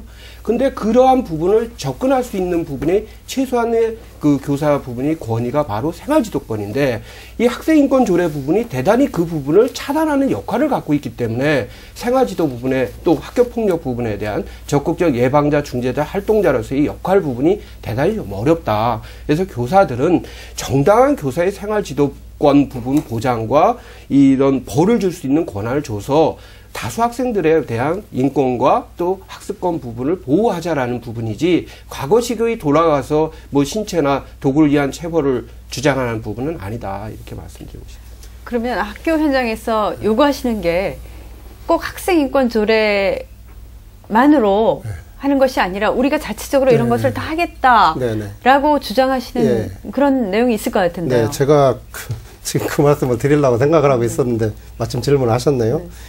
그 인권조례 발효되고 서울시 교육위원 8분이 뭐라고 얘기를 했냐면 그 학생은 체벌, 따돌림, 집단 괴롭힘, 성폭력 등 물리적, 언어적 폭력으로 자유로울 권리를 가진다. 이게 이제 16조에 나와 있는 내용입니다. 근데 이것이 뭐라고 이야기를 하셨냐면 선언적인 의미에 가깝다. 따라서 간접 체벌까지 모두 금지한 것이 아니다. 현행대로 교육적인 체벌은 허용하고 있다.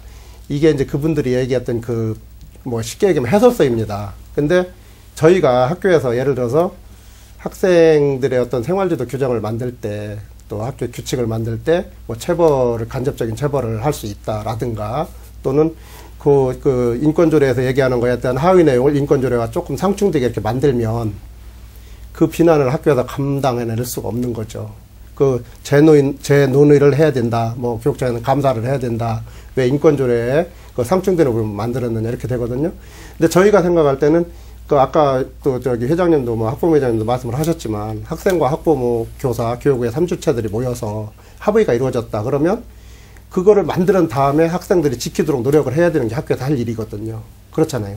그런데 지금 상황에서는 그 인권 조례에서 이렇게 뿌리 뻗어 나온 것들을 그거와 조금만 다르게 이렇게 만들면 금세 이제 그 학교가 비난의 대상이 되고 초점이 되는 거예요. 그러니까 학교에서 그거를 할 수 있다는 것까지는 생각을 하지만 그걸 실질적으로 해내기 어렵다는 거죠. 그러니까 학교에서 어떤 합의가 됐으면 그 규정을 만들어서 학교에서 운영을 해나가는 거에 대해서 정말 칭찬을 해주고 격려를 해주고 이렇게 돼야 된다고 저는 생각을 합니다. 실제로 교과부에서는 이런 그 초중등 교육법 개정안 그 시행을 하도록 또 해서 학생 인권 조례와 상충되는 것이 아니냐라는 그런 의견도 있지 않았습니까? 그럼 실제로 학교에서 어느 법을 적용해야 된다고 지금 알고 계신 건가요? 학교 현장에서는? 저희는 그 인권조례하고 그 교과부의 그 초중등 교육법하고 상충이 되기 때문에 실질적으로는 이제 교과부는 교과부대로 학교를 그 규칙을 이거를 따라서 만들어라 했었고 또 원래 인권조례 걸 먼저 만들었었습니다. 근데 사실은 대부분의 학교에서 이러지도 저러지도 못하고 있는 상황인데 그 아까 방송 시작 전에도 말씀을 하셨지만 제가 판단을 할 때는 인권조례와 교과부의 그 초중등 교육법의 그 차이는 저희가 어떻게 느끼고 있냐면 인권조례에서는 간접처벌도 완전히 금지다. 그런데 교과부의 그 내용은 그 해석하기에 따라서 간접처벌도 허용할 수 있다. 이렇게 해석을 하거든요. 이제 그 차이인데 저희 교사들 입장에서는 최소한 간접처벌은 좀 필요하지 않느냐 이렇게 생각을 하는 거죠. 지금 바로 이 초중등 교육법 개정안과 관련해서는 그렇다면 인권조례를 학교 현장에서는 그대로 시행하지 않고 그 현실에 맞도록 할 수 있도록 하는 재량권을 주는 것의 의미로 받아들일 수도 있는데 그것 자체도 허용해서는 안 된다고 보시는 입장이십니까? 학부모에서는 어떻게 보십니까? 지금 교과부에서 그 초중등 교육법을 개정을 하면서 가장 큰 것은 저는 그 교육감의 권한을 제한한 부분이다라고 생각을 해요. 오히려 교육감의 권한을 제한하면서 학교 현장의 교장 선생님의 어떤 권한으로 이렇게 하게 그게 가장 큰 차이라고 보는데 그렇다면 여태까지 교총에서 주장하는 대로 그 교육감이 왜 여태까지 학교 그 지역마다 다 다른데 경기도 교육감이 따로 하고 또 뭐 광주 다 다르면 이게 기본적으로 그 여기는 다르고 저기는 다르고 하면 안 된다. 그래서 교과부 장관이 법으로서 일률적으로 규제해야 된다라고 주장을 하셨어요. 그렇다면 그러면 학교 현장에 지금 학교 자율권을 준다라는 거거든요.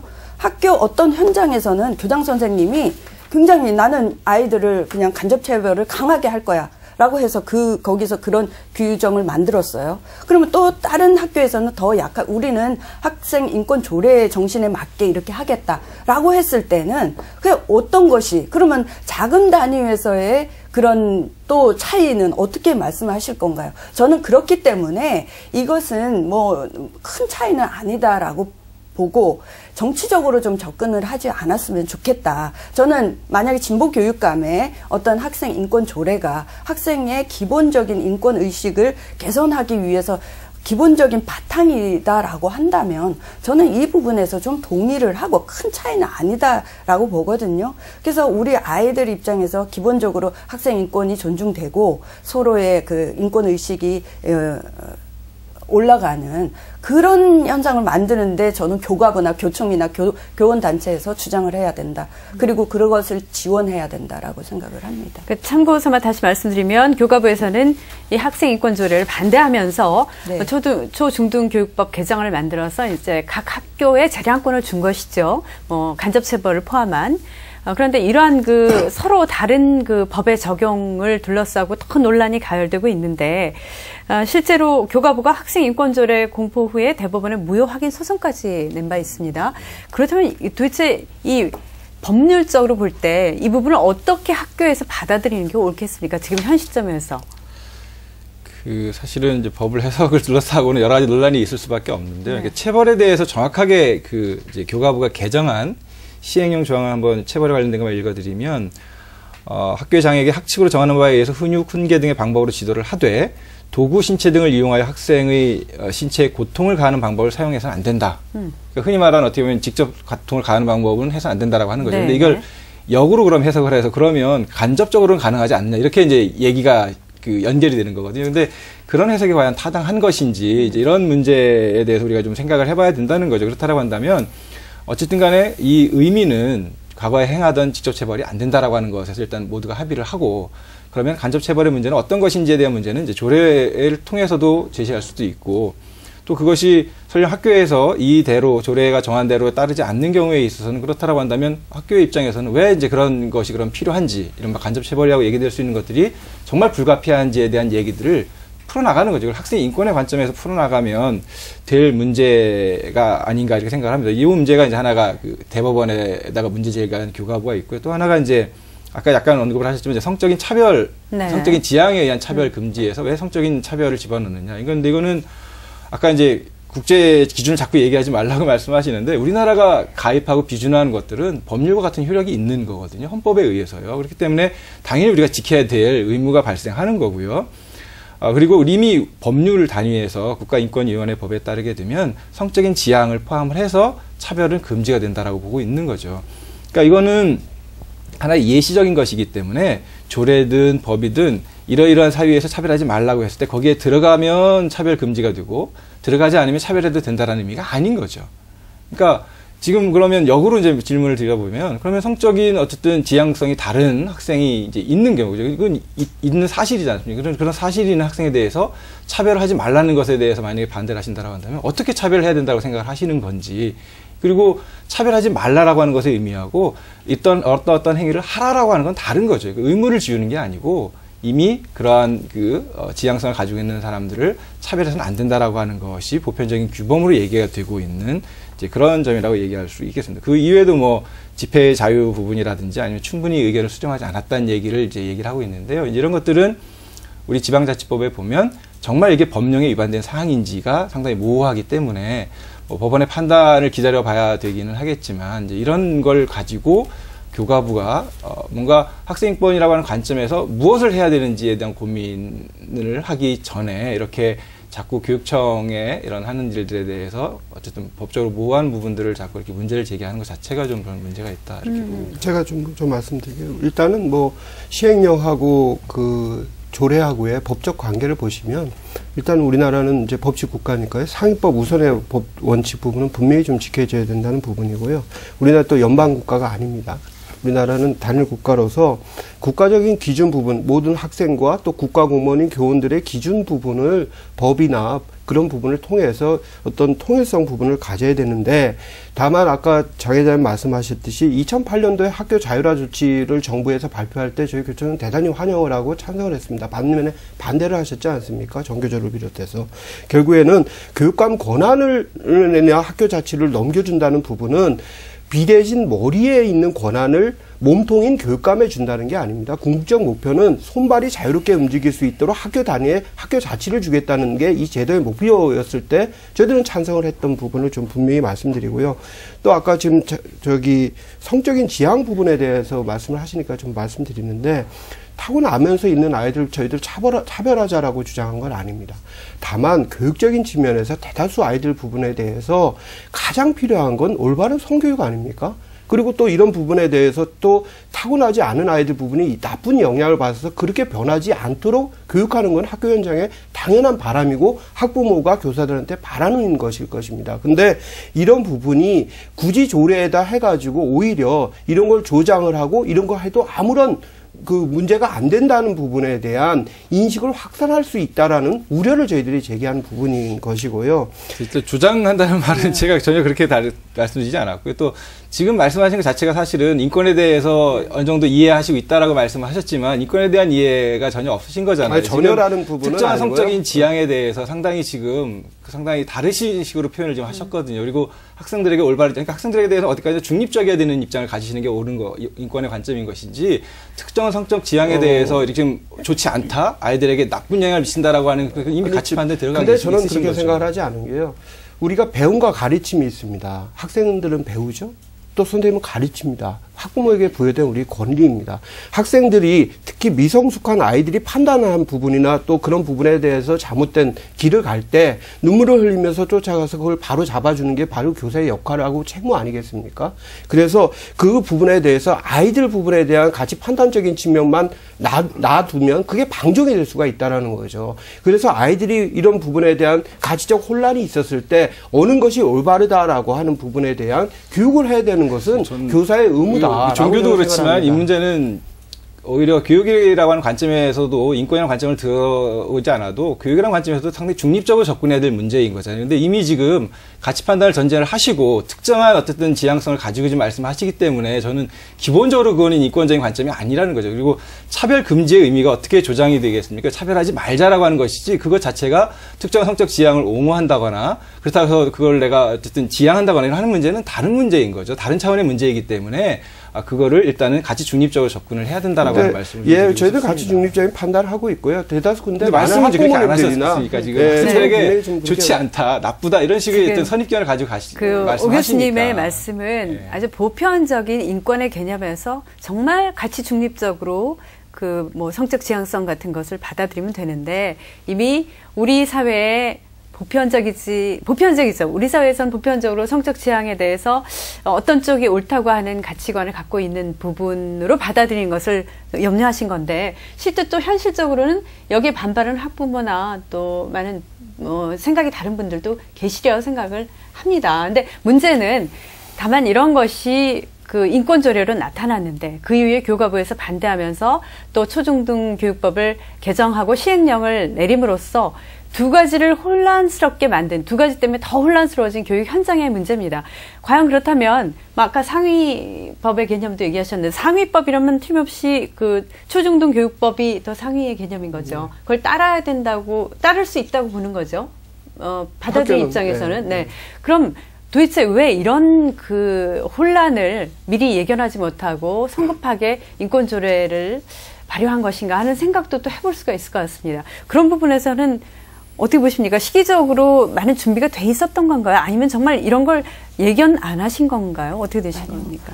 이거는 그 즉각적으로 진보 교육감이 당선되면서 즉각적으로 우리가 인권 조례를 그 만든 것 같지만 사실 수십 년간 인권 단체, 학부모 단체, 교원 단체에서 학생 인권 조례는 제정되어야 된다. 학생 인권 조례 제정하기 전에 법률로 개정해야 된다라는 주장까지 했어요. 초중등 교육법 시행령에 하도 체벌이 문제되고 여러 가지들이 있기 때문에 그 불가피한 경우를 제외하고는 신체적 고통을 가하지 아니하는 훈육, 훈계 등의 방법으로 행하여야 된다 이런 조항이 있는데 이것이 마치 체벌을 교육적 목적 하에는 체벌을 해도 된다라는 인식들이 있었기 때문에 계속 체벌이 허용되어 왔거든요. 그게 한 30년 전부터 꾸준히 저희가 문제 제기를 했고 아이들은 꽃으로도 때리지 말라라는 그래서 초중등 교육법 17대 그 국회에서 다 논의까지 되려고 했던 그런 사안이었어요. 근데 그게 안 되고 그러다가 이제 그러면 국회에서 동의를 받고 법으로는 개정되기 힘들기 때문에 일단은 조례라도 제정해서 낮은 단계에서 우리가 교육도 하고 그 인식도 개선하고 이렇게 하자라고 해서 조례를 제정한 것이었는데 이것이 마치 너무 혼란스럽게 하는 것처럼 정치적인 논란에 휩싸이다 보니까 그렇지 당장 만든 건 아니다라고 말씀드리면 2006년에 이제 초중등 교육법 개정안이 학생인권의 내용을 보장한 개정안이 제출됐는데 그게 이제 소수당의 의견이었기 때문에 통과가 안 된 거였고요. 또 하나는 이제 그 이후에 그래서 2007년에 초중등 교육법에 들어간 조항이 뭐냐면 학교의 설립자 경영자와 학교의 장은 헌법과 국제인권조약에 명시한 학생의 인권을 보장해야 된다는 규정이 들어간 거죠. 근데 이것이 구체화되지 못하니까 결국은 여러 논란이 여전히 그러니까 조례로라도 이제 해야 되고 정말 바람직하다면 법률로 이걸 만드는 것도 저는 타당하고 필요하다고 생각합니다. 네, 정말 그래서 이렇게 학생 인권 조례가 나온 것까지는 우리 사회가 정말 필요한 것이 등장했다고 볼 수도 있겠습니다만 그 방법이라든지 정치적으로 해석되는 부분이 문제인 것 같습니다. 예를 들어서 교육감이 바뀌면 학생 인권 조례를 수정해야 된다고 생각하게 된다거나 아니면 교육감 한 사람의 그 판단에 의해서 이런 학생 인권 조례가 상당히 그 큰 영향력을 갖는 어떠한 그 모든 그 교사들에게 또 많은 반발을 사는 그런 문제가 된다면 이것 자체가 상당히 문제가 있다고 생각합니다. 실제로 이것이 어떤 정치적인 문제 희생양이 됐다고 보는 측면 가능하지 않겠습니까? 어떻게 보세요? 이게 정치적인 목적이 전혀 없어야 되는 문제임에도 불구하고 정치적이지 않은가요? 네. 그런 부분은 더 동의하고요. 마치 학생인권 조례를 반대하는 부분에 정치적 목적 부분을 얘기하는데 저희는 학생인권 조례 자체가 정치적 목적을 갖고 있다고 봅니다. 어떤 제도가 이 학교 현장에 안착하기 위해서 몇 가지 전제 조건이 있어야 되는데 절차적 민주성 부분하고 바로 현장성입니다. 이 두 가지 부분 대단히 부족했고요. 아까 이런 부분이 준비가 안 됐다라는 부분으로 인해서 이렇게 논란이 시행 1년이 됐음에도 불구하고 불거진 이유가 비록 서울시 교육청에서 많은 학생생활지도 부분이 있지만 그때 상당히 많은 그 현장의 비웃음과 놀림거리가 됐던 거지. 담배 피는 아이들 부분을 확인하기 위해서 음주 측정기를 사용해라 이렇게 학교 현장에 보냈거든요. 공문을. 그러면 보면 선생님들 참 웃기죠. 그런 부분은 담배 피는 거 확인하기 어렵겠습니까? 근데 그런 아이들을 어떻게 지도하고 하는 부분의 현실적인 어려운 부분을 선생님들에게 제시를 하고 그 아이가 그렇게 안 되도록 할 수 있는 벌과 이런 부분을 줬어야 되는데 그런 부분 전혀 준비되지 않고 학교에서 알아서 하라 하고 또 지금 교가부와 그 교육감 간의 방향의 다름에 따라서 학교 현장에 있는 교사들 입장에서 또 교장 선생님들 입장에서 보면 샌드위치거든요. 고래 싸움에 새우등 터지는 부분에 어려운 부분을 교육감님, 곽교육감 전혀 고민 안 하셨단 말이죠. 그런 보면서 스스로 말씀하셨듯이 진보 교육감적 시각에서 이 부분을 절차적 민주성이나 현장성 부분 안 넣고 던지듯이 하다 보니까 이런 부담 부분이 지금 영어의 몸이 되신 이 시간까지도 1년 넘게 지속이 되고 있다. 이렇게 저는 봅니다. 오 교수님 이에 대한 의견 없으십니까? 예, 사실은 정치라고 하는 의미가 이제 좋은 의미의 정치가 있겠고요. 지금 말씀하신 의미 이제 상당히 정파적인 이제 특정한 어쨌든 면만을 강조하는 것이다라고 하는 측면이겠는데요. 사실은 우리가 지방 교육자치를 실시하고 주민 직선의 어떤 교육관을 뽑게 되었던 것들의 의미는 그동안의 획일적인 교육과의 어떤 정책 속에서의 어떤 우리가 해답을 발견하기 어렵기 때문에 그런 나름대로의 어쨌든 방법들을 찾아보자는 의미의 이제 그 의미가 있다라고 보여지고요. 그런 점에서 보면 학생인권 조례라고 하는 것은 어쨌든 그런 입시 유지의 전반적인 교육 정책에 대해서는 어쨌든 그 교가부와 교육감의 권한 관계에 있어서 그걸 다 얘기할 수는 없기는 하지만 기본적으로 이런 관점에서의 어떤 논의들을 그래서 사실 이 관점을 교사와 학생의 이런 그 부분도 좀 분명히 봐야 되겠죠. 그리고 그 부분에서 설령 또 탐탁지 않거나 이렇게 쉽게 적응하지 못하시거나 아니면 불만 있는 선생님들도 있으시겠지만 이 문제를 그 관계만 보지 말고 그러면 그 학교의 현장의 관계와 학교 관리자의 학교 자율성 얘기를 얘기하려면 이제 교장 교감 선생님과의 어떤 관계에서의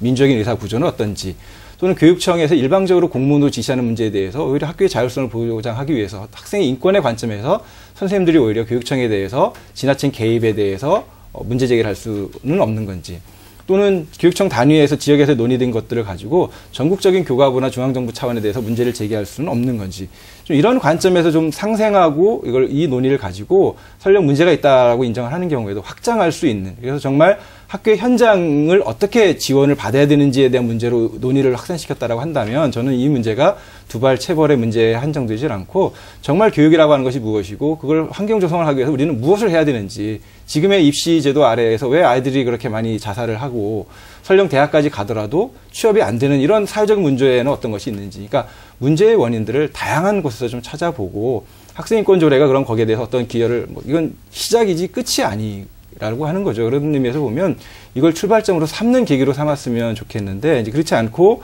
결국은 과거의 획일적인 어쨌든 교육 정책을 밀어붙이기 위해서 교가부가 끊임없이 어떻게 보면 어떤 진보적인 실험이라고 실험 자체를 아까 이제 부정적으로 말씀하셔서 그러는데 지방 자치라고 하는 게 사실은 그런 실험적인 의미를 갖추라는 거거든요. 이것이 국가적인 단위에서 하기가 어렵기 때문에 조그마한 변화들을 좀 꾀해 나가고 그것이 바람직하다라고 하는 확산시켜 나가자라고 하는 의미이기 때문에 좀 더 좋은 의미에서 그리고 넓은 의미에서 좀 받아들였다라고 한다면 이렇게 끊임없이 교사와 학생을 이렇게 분열시키는 문제로 보기보다는 좀 더 큰 틀에서 접근할 수 있지 않았을까 이렇게 생각합니다 저는. 근데 진보 측에서는 학생인권 조례를 언제나 찬성하고 보수 측에서는 언제나 반대한다 이렇게 일반인들 인식을 갖게 된 건 상당히 정말 씁쓸한 얘기입니다. 그런 지적에 대해서 어떻게 생각하세요? 학부모에서는? 저도 학생의 문제를 가지고 이념적으로 이렇게 대립하는 모습을 보이는 것이 정말 바람직하지 않다라고 생각해요. 그리고 교원단체 장들을 만나면 우리는 학생들 입장에서 교육적으로 바라본다라고 얘기를 하지만 저는 솔직하게 좀 묻고 싶어요. 무엇이 아이들을 위해서 가장 바람직한가라고 했을 때 사실 저는 학생 인권 조례는 이게 크지 않다라고 보거든요. 학생 인권 조례가 정착되도록 하는 환경 마련이 훨씬 더 중요하다.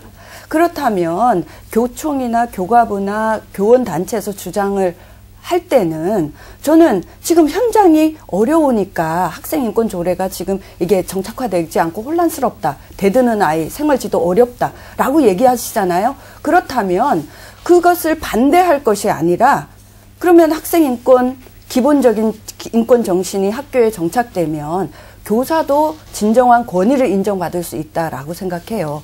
그러면 그렇게 될 수 있는 방향은 무엇인지에 대해서 학생 입장에서 주장을 하는 것이 오히려 더 설득력이 있다. 지금 당장 어려우니까 이것은 안 돼.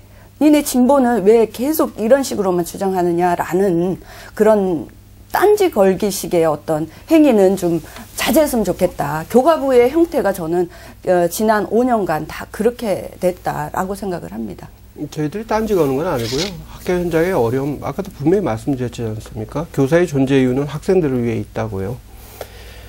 그리고 가장 학생들에게 바람직한 교육을 해야 될 책무의 교사의 몫은요, 네 권리가 중요하다, 네 권리 챙겨 먹어라 라고 교육하는 건 아니라고 생각합니다. 민주시민으로 성장하면서 네가 이러한 행동에 따른 책임이 있다. 모든 일에는 책임이 따른다라는 부분을 정확히 인식하는 것이 제가 말씀을 드리고 있지 않습니까? 그런 부분. 근데 보시면 인권조례 부분을 모든 조항을 다 살펴봐도요, 다 거의 다 90% 이상이 권리 부분이고 책임 부분에 대해서는 단 한 줄 책임 부분이 나와 있기 때문에 권리 부분에 대한 것이 대단히 강조됐다는 부분을 절대 부정하시면 안 된다는 부분을 좀 말씀을 드리는 것입니다. 저희들은 선생님들 참 현장 어렵습니다. 또 그 어렵지만 말씀하셨듯이 우리 어렵다 힘들다는 말씀만 드린 적 없습니다. 저희들 지금 이 순간에도요, 저희들이 문제 행동 학생들 또 집단 따돌림이나 학교 폭력 아이들 부분에 대한 바람직한 생활지도 모형을 우리 스스로 구안하기 위해서 권역별 토론회를 지금 순간에서도 교총 주제로 지금 돌아가면서 하고 있습니다. 이런 노력 부분을 다 하는데 다만 제도적인 한계와 어려운 부분이 있으니 그런 부분을 좀 보완하고 수정을 하고 개선을 해달라. 말씀하셨듯이 저희들 일대 다수 학생으로서의 그 생활지도에 어려움이 있기 때문에 그 학급당 학생 수 부분에 대한 줄여달라는 부분도 인수위에 줄기차게 요구를 하고 있습니다. 그래서 이 교사의 그 교권과 학생의 인권 부분을 이 인권 조례 부분의 그를 통해서 갈등 구조화 시켰다는 부분을 감안할 때 이제는 더 이상 그런 부분이 좀 나타나지 않았으면 하는 바람에서 학생 인권 조례의 즉각적인 손질과 수정을 요구하는 것입니다. 뭐 여러 가지 그 생각들이 많으실 겁니다. 실제로 그 아이를 학교에 보내는 학부모 입장에서도 과연 이 학생 인권 조례만으로 가능한 것인가? 아니면 우리 사회가 전반적으로 많은 변화와 많은 반성과 또 중지를 모아서 해결해야 될 문제인가에 대해서도 사실 더 많은 토론이 필요했을 텐데 이렇게 일단 시행되고 난 이후에 많은 논란이 있는 것은 여러 가지 그 아쉬운 부분을 많이 생각하게 하는 대목이 됩니다. 인권이 신장돼서 학생들 모두 정말 자유롭고 행복한 학교 생활을 하면 얼마나 좋겠습니까? 일단 1년 시행이 된 이후 지금 현재 시점에서 그렇다면 우리 학생들 인권이 그만큼 신장됐다고 보십니까? 뭐 아주 솔직하게 그 부분을 조금씩 짧게 얘기를 해주시죠. 선생님은 어떻게 보세요? 신장 많이 됐습니다. 학생 많이 됐습니까? 학생 인권 신장 많이 됐는데 네. 그게 좀 왜곡된 인권 신장이 됐다는 것이죠. 제가 아까도 전에도 나왔지만 학생들이 그 내용을 잘 모르는 상태, 바로 그 부분이 문제고 교사들도 어떻게 학생들에게 인권을 갖다 신장시켜 주는 것인지 명확하게 지금 구체적으로 알지 못하고 있거든요.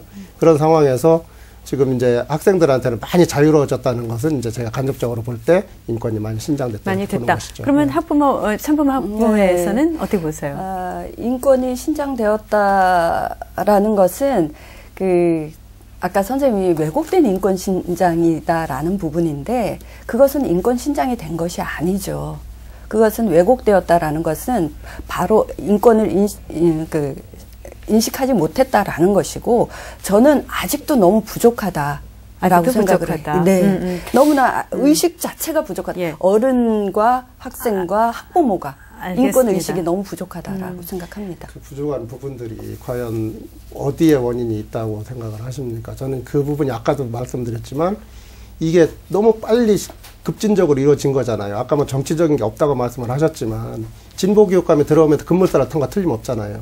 저는 더 빨리 재정리되어서 이러한 논의가 수면 위로 드러나고 학급에서도 아이들이 자기의 인권이 중요하면 상대의 친구의 인권도 중요하다라는 것을 토론을 통해서 수업 시간에 끊임없이 이 부분에 대해서 논쟁을 통해서 바른 인권 의식이 함양되어야 된다. 그런데 이게 너무 늦었다라고 봅니다. 외국에 그러니까 비해서. 늦은 상황에서 네. 제 말씀은 저희도 그 공감합니다. 늦은 상황에서 좀 더 논의를 거쳐서 학교에 정말 받아들일 준비가 될 때까지 좀 더 기다릴 수 없었느냐 그 얘기입니다. 아니요. 너무 많이 오랫동안 기다렸고요. 학생인권 조례를 통해서 오히려 더 이게 정착화되어야 되는데 늦었다라고 좋습니다. 생각합니다. 이제 마지막 이제 거의 끝날 시간이 돼서요.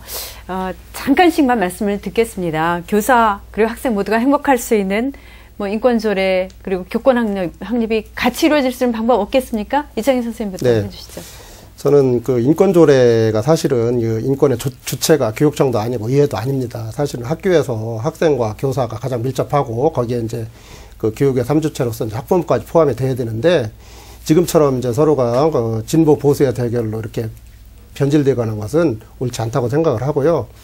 문제가 있는 조항은 학교 현장에서 대안을 찾아야 한다고 생각을 합니다. 제가 처음부터 누차 주장을 했던 것처럼 그 교사, 학생, 학부모가 모여서 생활 규정을 만들든지 어떤 여러 가지 재규정을 만들었을 때 그것을 인정해주고 그 학교만의 특성으로 살려주어야만이 이 민주적으로 해결이 될 수 있다고 생각을 합니다. 남의 학교 만들어 놓은 거에 대해서 그 부분에 논란이 있으니까 문제가 있다 이렇게 자꾸 문제를 삼고 그러면 한 발짝도 앞으로 나갈 수 없다고 생각을 합니다. 네.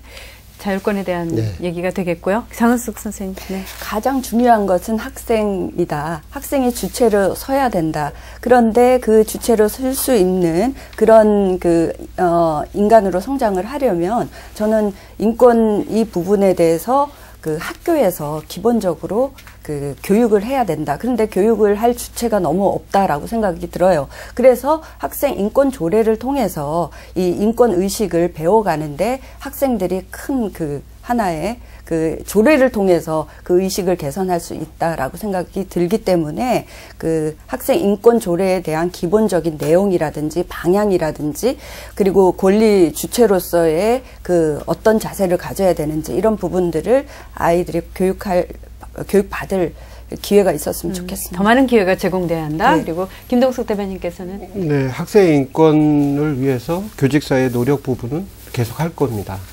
다만 권리와 의무가 균형을 이루는 부분이 또 교직사의 큰 목표가 돼야 되고요. 어떤 제도적 인권조례라는 제도를 통해서 강요된 인권 부분은 우리 학생, 학부모 또 나아가서는 학부모들에게 궁극적 피해가 될 수밖에 없다. 선생님들의 헌신과 열정을 통해서 아이들에게 좋은 교육, 올바른 교육을 할 수 있는 여건을 만들고 또 서울시민이 선택한 학생인권조례의 폐해에 따른 그 문용린 교육감의 즉각적인 손질을 선택한 만큼 학생인권조례는 조속히 그 폐기 또는 수정되어야 한다고 생각합니다. 마지막으로 오동숙 교수님. 예, 학생인권 신장 부분에 대해서 학생 교사와의 편차가 크고 중간에 학부모가 위치하고 있습니다. 그건 결국은 어느 관점에서 보느냐에 따라 다른 것인데요. 결국은 인권이 그 지향하는 바는 아까도 말씀드렸지만 침해당했다고 느끼는 학생의 관점에서 좀 접근을 해야 되는 것이다라고 생각을 하고요. 그런 점에서 보면 사실 인권 조례는 계속 학생들이 또는 청소년들이 변하고 있다고 말씀을 하시는데 왜 학생들이 변했는지 사실은 학생인권조례가 만들어지기 전부터 변하고 있고요. 또 인권조례가 시행되지 않는 경우에도 아이들은 변하고 있습니다. 그 원인이 과연 어디에 있는지 그건 아이들의 잘못인 것인지 정말 우리 사회의 어느 부분을 들여다봐야 되는지에 좀 넓게 보는 시각이 좀 필요하지 않나 이런 알겠습니다. 생각합니다. 네, 감사합니다. 오늘 학생 인권조례에 대해서 함께 말씀 나눠봤습니다. 저희는 다음 주 이 시간은 설 연휴 관계로 한 주 쉽니다. 2013년 설날 교통특별 생방송 다음 주에 이어지겠습니다. 오늘 여기서 인사드리겠습니다. 여러분 안녕히 계십시오.